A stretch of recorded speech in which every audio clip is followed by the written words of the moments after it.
Hi. Hello. Hey, Hi, how y'all doing? Oh, we are well. How about yourself? Doing good. Nice day here in Texas. I'm sorry. It's been a nice day here in Texas. It has. yes, it is. Where are y'all Okay, located? I'm in Dallas. Dallas. He is too. I'm in Dallas also. Oh my gosh, I didn't know you were so close. Yeah. Awesome. Yeah, this is all Dallas right here. How do you actually pronounce your name? Mahogany. Mahogany. Okay. Okay. Like Okay. We're gonna give some people a little time to get in here. So that's enough. Yeah, Hello, everybody. let's go with it. Welcome to another episode of I'm Just Saying with your host, we, and co-host Charity. And we also have our guest, Miss Mahogany. hello. Hello. Hey, So today we're gonna be talking about wait a minute, I can't never get the name right. Peripartum cardiomyopathy. It's a mouthful. that's a big word. A mouthful. It's a mouthful. Okay. Can you tell us a little bit about that and your experience with it? Well, first, let's start off with what do you do actually for a living, basically? Not to be nosy, but you know. Sure. I'm a health coach and I'm also a real estate investor full-time with my husband. Okay, Yes. that's what we're talking about. Big money, boy in the house. Okay, all right. Not. Working on it. I know, right? All right. Go ahead and finish what Charity was asking you about the peripartum. Is that what they call it also? Peripartum cardiomyopathy. Okay, so I'm familiar with postpartum stuff. Mm-hmm. I didn't have any like major. I had some health scares throughout my delivery, but not any really, health things, thank God. I am familiar with the condition being one that women can develop within, I think, like 5 months after having your baby. Mm-hmm. And during your pregnancy, I believe it's where your body's just working really hard to keep the baby alive, getting the baby all of their needs, and it can sometimes cause an oversized heart, which can lead to things like cardiac arrest and things like that if not caught in time. I'm not a doctor, so don't go quote me if there's any scholars out there trying to correct me. That's just what I know about that condition. I have 2 children. I have a daughter who's 1 year old, and I have a son who's 7 years old. So I've gone through 2 pregnancies, and both were very different from one another. So I know with each pregnancy, it can be something new. Right. Go ahead, Charity. So, did you have any signs?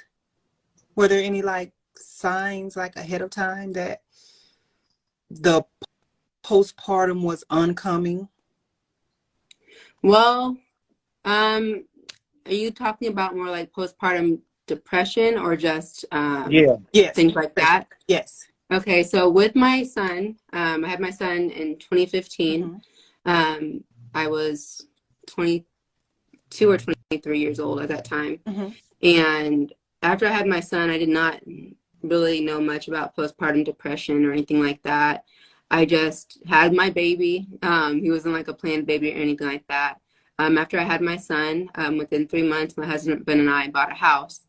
And I was working my job investigating child abuse. So I was under a lot of different pressures with that. So a lot of the signs of depression coming on, I wasn't really familiar with them. And so I didn't notice it, that I was, working Monday through Friday, binge drinking on the weekends, taking like long naps all throughout the weekend, just watching Lifetime Movie Network, not really doing anything. One day, I was just like, enough is enough. This is ridiculous. Like, I see all these moms on social media. They look all happy and put together.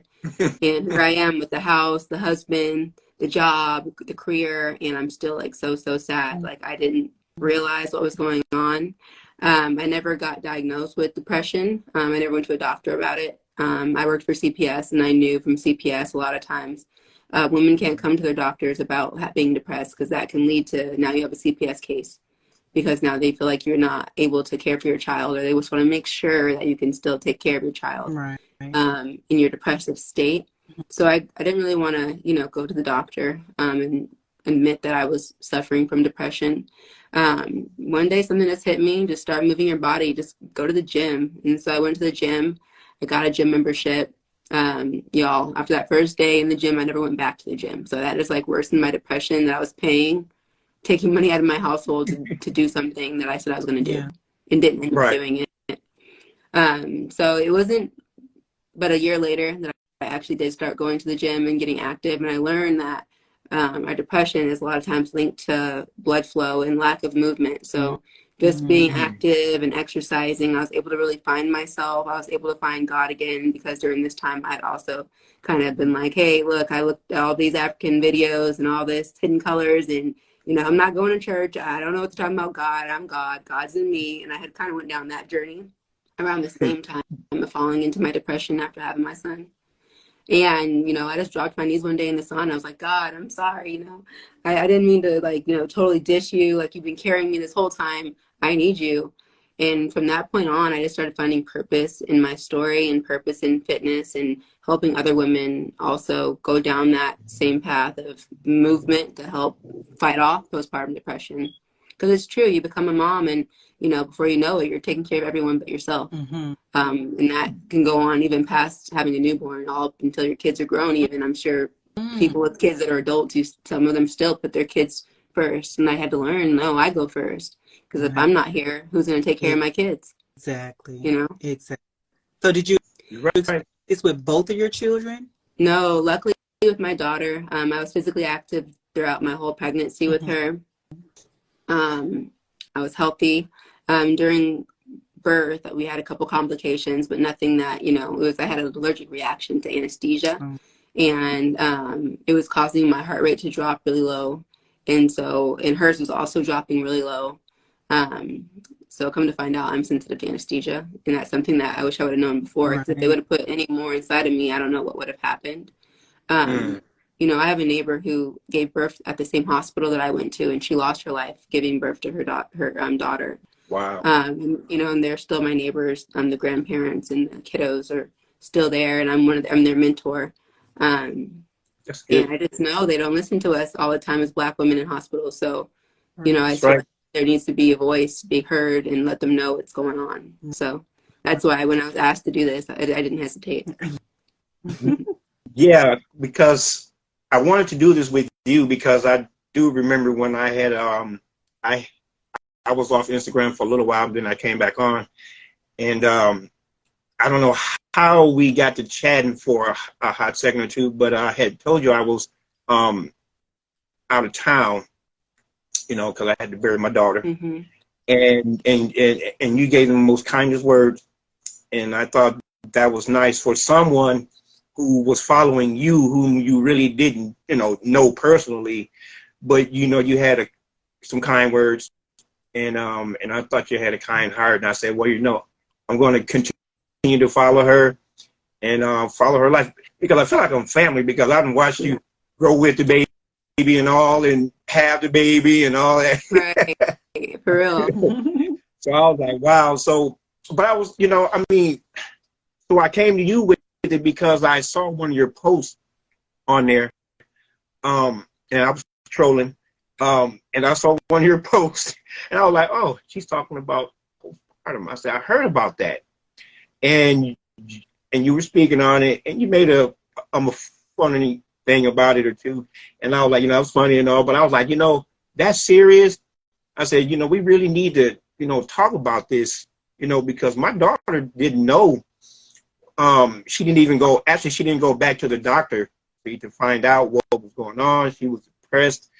I seen it in her face because I saw her the week or the 2 weeks before she passed.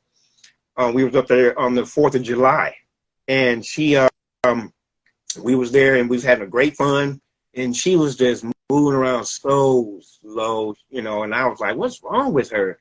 And like, are you tired? And she's like, no, I'm just trying to watch these kids. And she was just trying to find something to do, like you said, just kept moving and kept moving. But unfortunately, it was a little bit too late a couple weeks later, and she passed on because of her enlarged heart, which was part of what Charity had explained about the heart being enlarged. And that was like, my goodness, she could have been here maybe if she had went to the doctor, what she told about this, before she left the hospital, to come back, make sure you do, because there's something important that you need to know. And I'm hoping that these young mothers, well, just mothers, period, who are having children, make sure you go back to your doctor's appointment, and hopefully this is an awareness, that we're letting you know. So I'm gonna have a question. So does it help to have a partner, your husband, or come around? Yes, most definitely. Me and my husband, we've been married for 8 years now. Well, it'll be 8 years in February, next month. So without him, yeah, it would be much harder. He's my right. We both made these kids, so he's just as much involved as I am. I know a lot of times it can seem like the mom's taking on more of the work and things, but I like to feel like in our household, it's a good balance of you take care of the kids, you take care of the business, I take care of the kids, I take care of the business. You clean the house, I clean the house. This is both of ours. I have family members and friends who are single mothers, and I watch them. I just can only imagine how much of them they have to place on the back burner to kind of make up for that lack of a partner being in the house. So I always tell my husband, and I always let people know I'm so thankful for him. Yes. And I'm thankful for my dad, because my dad was really strict, and he was instilling in me when I was a little kid, before I was even old enough to date, what kind of boyfriend he expected me to have, and what kind of man he expected me to bring home. And it's something that he always talked to me about, and he was a little vulgar. I don't know if I can get vulgar, this is the I'm Just Saying podcast. I guess I could say a little something. But he let me know, a guy's gonna get you pregnant, and he's gonna leave you, and your pussy's gonna be all messed up, your boobs are gonna be all big and saggy, and that's gonna be it. Okay. So make sure you know who you're bringing to bringing in and letting in and having kids with, and that scared me. I'm like 12, like my dad's telling me this, I'm just like okay, So I feel like I kind of came into the dating scene with high expectation, dated a couple losers, had to learn my own lesson, but thank God I ended up with a good man who's a good partner, because even if your partner is not a man, or a woman, or one person you're with, I feel like if you have a good tribe, a good community, I feel like that can make up for that lack.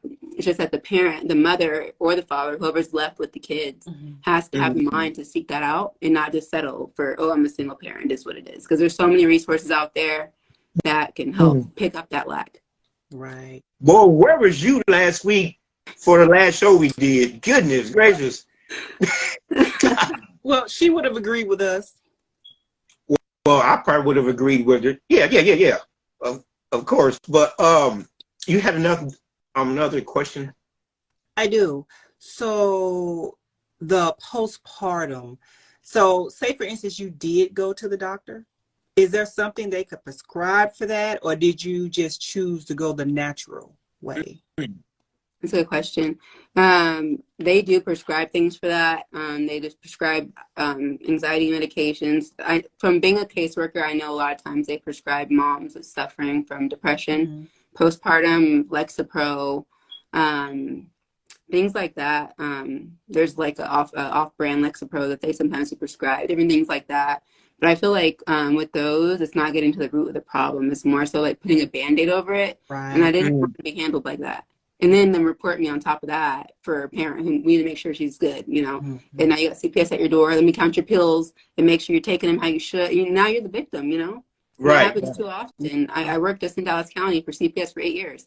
I can't even tell you how many times I've had to prosecute and interrogate a mom who's simply trying to make her way after having a baby. And I have to sit here and put parameters, and she's just being honest with me about certain things, and I have to write it down or type it up and give it to my supervisor, who then makes the ultimate decision on, now we have to have your grandma move in with you and make sure you're good for the next year. And you can't bill them. Jeez. you know. So that's why I kind of wanted to not deal with the doctor. Mm-hmm. But so many moms lose their lives not going to the doctor out of fear of being judged or, you know, prosecutor put for it. Now I get it. Now I get it. So did you ever give any of these women advice about going the natural way? Well, I never really like to give too much advice when people are dealing with things like depression, because I know some people's depression levels can be different. I could be dealing with a mom who's depressed, meaning she just has lost some interest on things she likes to do, and maybe she's mopey a little bit. And then you have your moms who are like literally on the verge of killing themselves if they don't talk to somebody now. So I never really like to like advise, but I would let them know if you're going to the doctor, and I'll tell this to anyone who's dealing with CPS and they want to share with their doctor. Don't ever, even if you feel like you want to kill yourself, because I had those moments when I had my son where I felt like I didn't want to be here anymore. And I feel like if you tell that to a doctor, they're going to turn it around and use it against you. Even if they don't mean to, they got to tell CPS because you got kids in your house. Yep. So even if you feel like you want to kill yourself, don't tell your therapist that. Don't tell your doctor that. Like, you can't go that far. You could let them know, like, you know, hey, I feel like I might be a couple steps away from having those thoughts, but no, I don't have those thoughts. Make that really clear, because they can really, especially in Dallas County, turn it around and use it against you. You know, don't ever talk about self-harm, even if you have done it. I'm sad to say you have to like lie and cover up for yourself. But if you've self-harmed, you really sadly can't really share that unless you're using it as something that happened before you had kids. Maybe you can like get that advice. Like, you know, I did it before I had kids, but how can I do it in case I come across those thoughts again? You know, you can't ever just be totally transparent with medical providers or teachers or counselors, because they're mandated reporters and they're mandated to report to the state or go to jail themselves or lose their jobs. So that's what I would tell them. See, that right there is a problem right there. Who knows how many women out there are not going to back to their doctor to tell them those things and end up passing away. You know, because they're afraid to say, hey, you know, I'm feeling depressed and I feel like I want to, you know, hurt myself and all that stuff, and they know what's going to happen, so they don't go. But then, like I said, end up just going. And I don't know what was in my daughter's mind at the time. Maybe I don't know, but I was told that she wasn't going to all of her appointments, because I know she was here staying with me for a little bit, and I was like, you need to get a doctor here, but she had enough medication from her last doctor from Shreveport at that time. And I knew she was going to have to go back soon, but I told her, I said, find you a doctor here, which oh Lord, I wish she would have. But she ended up going back because of me. And, but she didn't end up going back to see the doctor. So I'm not saying that was, you know, the problem, or that's what happened or why it happened to her, but maybe something could have happened if she had went back. You know, it's just sad for our young children. She was only 29 years old, you know, young, and just had a little baby boy, my grandson. You know, so you know, it's hard. And then just like you said, the depression part, she has just lost her brother almost just a year or less than a year, you know. So she was dealing with that, and like I said, a year later on now, here she goes, you know. So she may have been dealing with that also. Who knows, you know. But I got one more question, because I don't want to hold you up, because I know you got to get back to your exercise and making your drinks. I'm good. I'm good. Question. Take your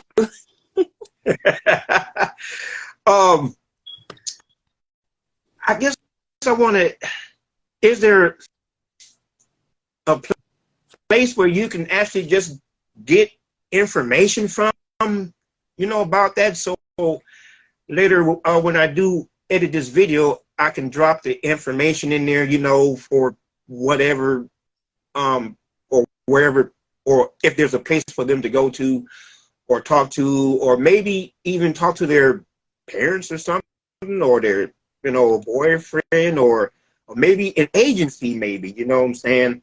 I was going to look on there, but I was like, I can't do it while I'm talking on here. So, but I was thinking that there had to be something out there for these people to get information, you know, from. Besides your doctor, And full disclosure, we are not professionals and we're not giving you any, don't listen to us. I'll just say it like that. It's all on you. I'm just saying. Love it. Yeah, actually, something I feel like would have been a good resource for me back after I had my son is something I just found out about. It's called Therapy for Black Girls. Oh, really? Yeah, it's called Therapy for Black Girls.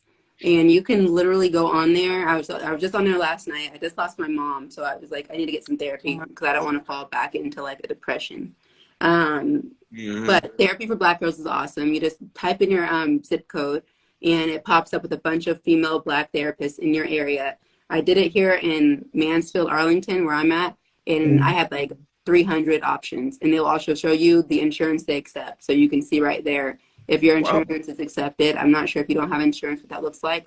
I don't have insurance through a job. I have like really basic insurance, and they accept it. So I feel like it's a good resource for Black women, and I feel like you can be a little bit more safer. I feel like talking to Black women, not that they're not going to report certain things, but I feel like it's a more of an understanding. Yeah. If you have the right counselor, like that you feel comfortable with, to be able to be transparent with them. So I would definitely recommend therapy because I feel like putting a Band-Aid over it, getting medication, that's just a quick fix. But actually getting to the root of what's causing us to be so sad is very helpful. That is beautiful. I'm glad I asked you about that. I'll have to put or drop the link in the when I do edit the video. I'm going to go on there and do a little bit of searching on there. As a matter of fact, I might even try and bring on one of them from over there as a guest, because like I said, to me, after my daughter passed, it was like, what is that? You know, I didn't know, you know, I wasn't informed on it, you know, so we were all kind of out here like, well, what did she die of? Didn't nobody really know, you know, and then we get the information back, you know, from the doctor saying probably, you know, most likely and all that type of stuff, which it was because they did say her heart was enlarged, you know, at that time. So I'm going to try and get one of those. Is it mostly Black therapists over there, or is it men? I'm only seeing females. That's what I'm really like seeing. I think it's like 4 Black women from Black. Oh, okay.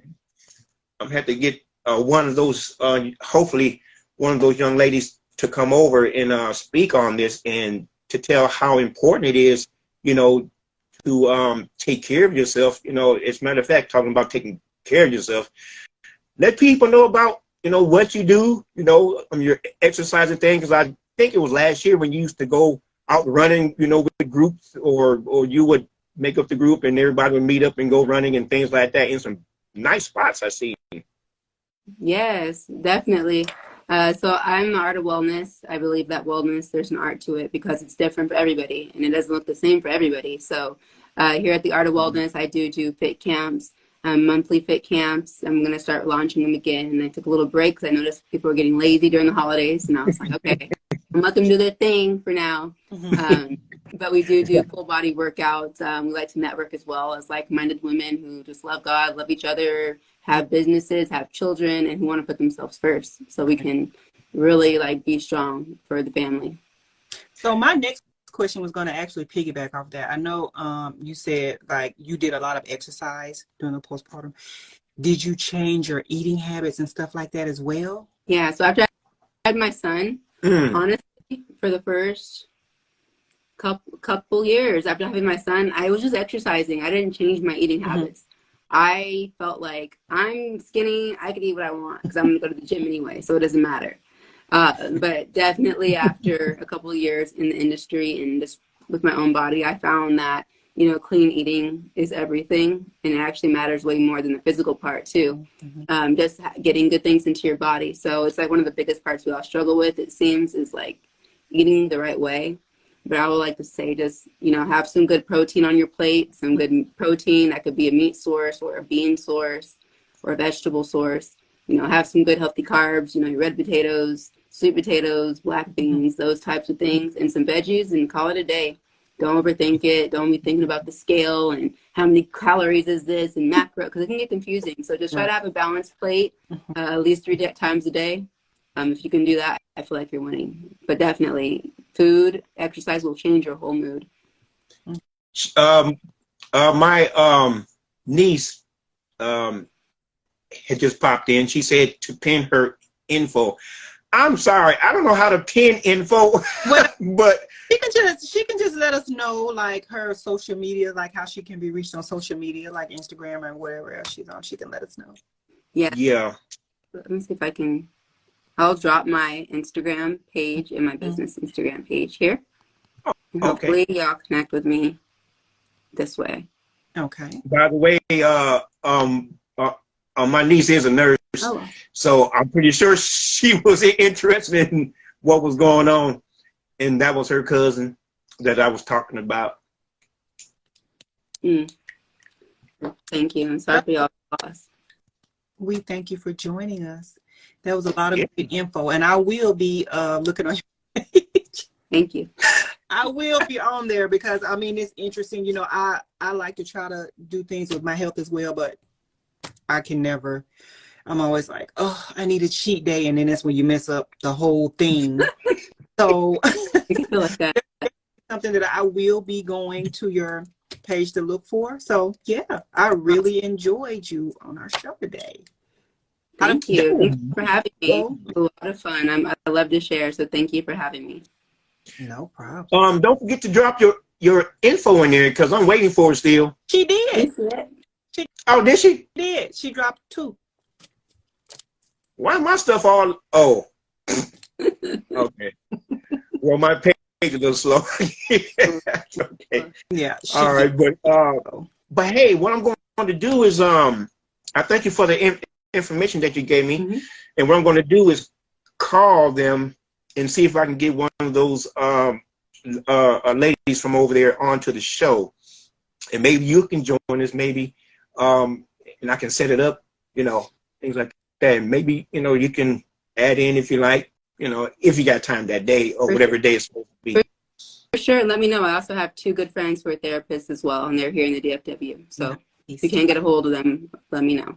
Nice. Well, thanks a lot at the last end. Well, you send me that information also, so just DM me with that info if I can't not get in touch with these, or if they don't want to come on. But if they are willing to come on, say, we will have them.